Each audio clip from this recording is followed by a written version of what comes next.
So what I take away from some of this is that people need to feel like they belong at work, they need to feel respected at work, and they need opportunities to grow, learn, and be creative. 77% of the American workforce feels stressed. 91% of workers want consistent opportunities to learn at their job. 95% of workers want to feel as though they belong at work, as though they matter, and to be respected.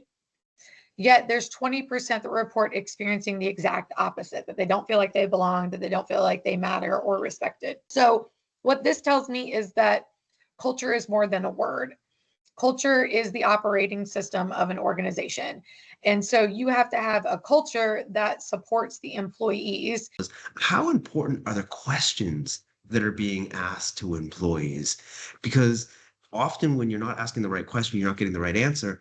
But a That's lot right. of times employees are not, and this sounds strange, but they're not often the best advocates for themselves and That's what they right. need. That's And right.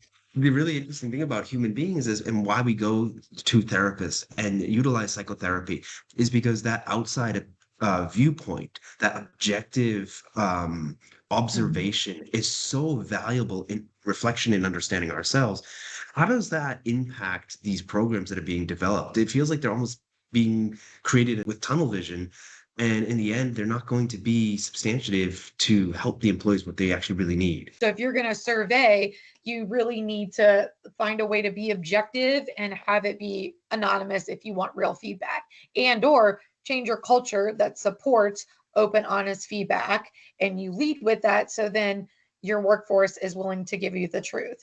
So I think what we find is that we need support for real people in real time. And that's what's needed. The human part of work, humanity, connection, belonging, learning, true collaboration, and actual problem solving. Real life means real people, and real people means dynamic, complicated, sentient beings. People have to actually feel as though they matter for more than the work they do or produce. This felt sense never happens in a checklist, but only with real humanity meeting folks where they are. So, what do I mean by this? You're going to need to change the culture probably more than you're going to need to survey your staff. So, there needs to be understanding that these are people that have things going on outside of work. This will help you avoid turnover. This creates cohesion. When you extend understanding, they're likely to give you feedback, also hear your feedback. This has a greater impact on things. When we extend compassion to others about their human lives and their human experience, both inside and outside of work, we have a greater ability for innovation and new solutions. This has a positive impact on mood. It promotes felt sense of safety. And basically, if we're curating all that, we can curate trust within an organization, within people.